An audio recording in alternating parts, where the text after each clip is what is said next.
បាទសួស្តីបងប្អូនទាំងអស់គ្នានេះគឺជារបៀបនៅក្នុងការទិញ Bitcoin តាមរយៈ website Bitcoin Exchanger ដែលបងប្អូនអាចទិញបានដោយប្រើប្រាស់ប្រព័ន្ធធនាគារ ABA ឬមួយក៏ Wing អញ្ចឹងបងប្អូនអាចដាក់លុយចូលទៅក្នុងកុងធនាគារតាមរយៈកណ ATM ក៏បានឬមួយក៏ផ្ញើតាមរយៈ iBanking បាទក៏បានដែរចឹងជាបឋមបងប្អូនចុះឈ្មោះបន្ទាប់ពីចុះឈ្មោះហើយបងប្អូនចូលទៅត្រង់កន្លែង setting ហើយបងប្អូនមូលមកខាងក្រោមត្រង់កន្លែង bank setting នេះគឺបងប្អូនត្រូវដាក់លេខគណនី Bitcoin របស់បងប្អូនដើម្បីពេលដែលបងប្អូនផ្ញើលុយមក website នឹងផ្ញើ Bitcoin ចូលទៅកាន់គណនីរបស់បងប្អូនពុំដូច្នោះទេគឺយើងអត់ដឹងថាតើផ្ញើលុយយកក្នុងកុងaccount បងប្អូនដោយវិធីណាទេបន្ទាប់ពីបងប្អូនបានដាក់កុង account Bitcoin ឬមកឈ្មោះថា Bitcoin address របស់បងប្អូននៅត្រង់កន្លែង Bitcoin wallet នេះហើយបងប្អូនកុំភ្លេចវាយ password របស់បងប្អូនហើយចុចពាក្យថា update bank បងប្អូនឃើញសញ្ញា load មកខាងលើនេះគឺ successful អូខេអញ្ចឹងបងប្អូនអាចចូលក្នុង home ហើយបងប្អូនអាចទិញ Bitcoin បានហើយចំពោះការទិញ Bitcoin បងប្អូនអាចទិញជាចំនួន Bitcoin បងប្អូនវាយចំនួន Bitcoin ក៏បាន 0.5 Bitcoin វាស្មើជាមួយនឹង192.97 អញ្ចឹងបងប្អូនត្រូវផ្ញើលុយមកចំនួនប៉ុណ្នេះឬមួយក៏បងប្អូនអាចទិញជាចំនួនដុល្លារហើយបងប្អូនទិញ$200អូខេអញ្ចឹងគឺបងប្អូននឹងទទួលបានចំនួន 0.5182 Bitcoinអញ្ចឹងបងប្អូនចុចទៅលើពាក្យថា buy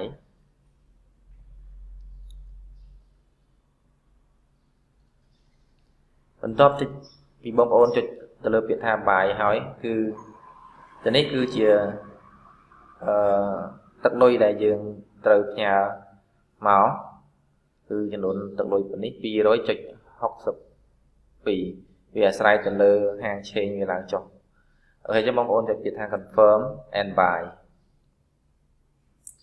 តទៅពីបងប្អូនចុចទៅលើពាក្យថា confirm and buy ហើយគឺនឹងឃើញព័ត៌មាន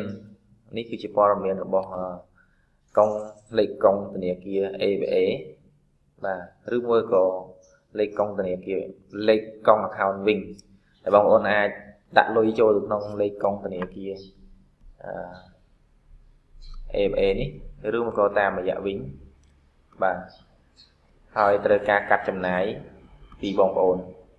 បើមិនសិនបងប្អូនប្រើប្រាស់ធនាគារ ABA គឺអត់ចាំបាច់ការកាត់ចំណាយទេអញ្ចឹងបងប្អូនមិញមើលឃើញចំនួនទឹកលុយខុសគ្នាបន្តិចមិញ 200.67 ឥឡូវនៅសល់ 200.47 អញ្ចឹងបងប្អូនត្រូវតែផ្ញើ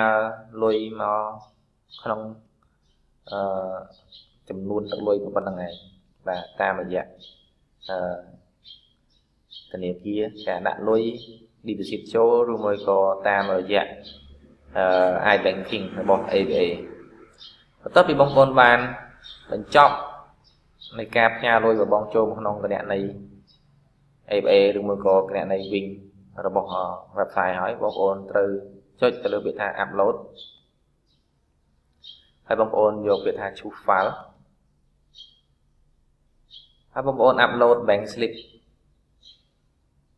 ដែលបងប្អូនបានផ្ញើលុយមកចំនួន 240.47 សេនបាទហើយបន្តមកបងប្អូនចុចពាក្យថា update